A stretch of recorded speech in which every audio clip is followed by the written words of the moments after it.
अपनी mental health की workbook में मैंने एक क्वेश्चन दिया है कि मान लो अगर गलती से हमने कभी किसी गर्म प्लेट को टच कर लिया तो हमें जलन होगी, हमें दर्द होगा। तो ये अच्छा हुआ या बुरा हुआ? तो इस क्वेश्चन को सुनने के बाद 90% लोग तुरंत ही इसका आंसर दे देते हैं कि बुरा हुआ। तो मैं उनसे ये कहता हूँ कि चलो मान लेते हैं कि दर्द नहीं होता, अगर तो क्या होता? तो हम अपना हाथ उस गरम प्लेट पे से हटाते ही नहीं और भी बुरी तरह जल जाते। इस दृष्टिकोण से अगर देखा जाए तो वो जो जलन है, वो जो दर्द है, उसने हमें बचाने की कोशिश की है। उसने एक अलार्म की तरह हमें अलर्ट किया और हमें अपना हाथ वहाँ से हटाने पे मजबूर किया। दूसरा एग्जाम्पल लेते हैं कि जैसे मान लो अभी मैं पैदल चल रहा हूँ, ठीक है, और चलते चलते मेरे पैर में मान लो कि कांटा चुभ गया, तो मुझे दर्द होगा। तो ये अच्छा हुआ या बुरा हुआ? तो क्योंकि अब आप पहले क्वेश्चन की वजह से चालाक हो चुके हैं, तो अब आप बोलेंगे कि हाँ अच्छा हुआ। लेकिन कैसे? क्योंकि अगर वो दर्द मुझे नहीं होता कांटा लगने पे, तो मैं उस कांटे को निकालने के बारे में सोचता भी नहीं, और उस कांटे लगे में ही आगे बढ़ता रहता, तो वो कांटा और भी अंदर तक घुस जाता।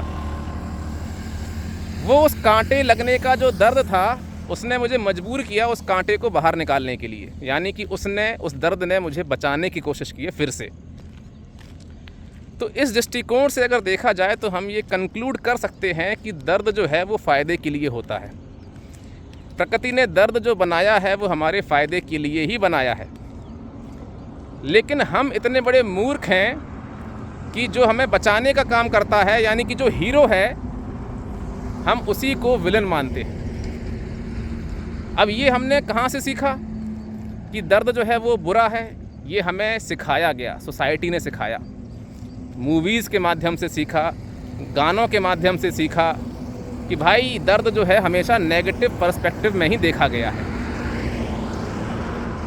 लेकिन सिर्फ सिंपल दो एग्जाम्पल लगते हैं ये कंक्लूड करने के लिए कि दर्द जो है वो फ़ायदेमंद है। इसके लिए किसी रॉकेट साइंस का सहारा नहीं लेना पड़ता।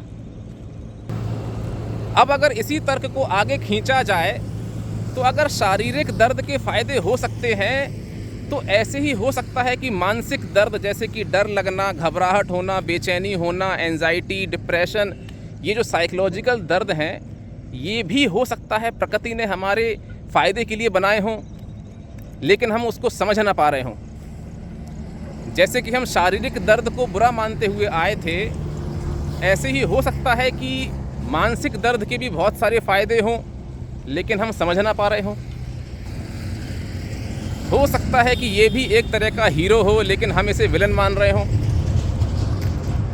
अब कहने के लिए मैं आपको इसके फ़ायदे बता सकता हूँ, लेकिन वो जो मैं आपको बताऊँगा वो आपके लिए कोई ज्ञान नहीं होगा, वो सिर्फ आपके लिए जानकारी होगी, और जानकारी से आपके अंदर कोई भी परमानेंट चेंज नहीं आने वाला। आप उसे एक कान से सुनेंगे और दूसरे कान से बाहर निकाल देंगे। मैं ये चाहता हूँ कि आप इस तरह का दृष्टिकोण या इस चीज़ को रियलाइज़ खुद से करें, खुद से उस चीज़ का पता लगाएं। जिस दिन आप खुद से इस चीज़ का पता लगा लेंगे कि मानसिक दर्द भी फ़ायदेमंद है, उस दिन आपके सर से एक बहुत बड़ा बोझ उतर जाएगा।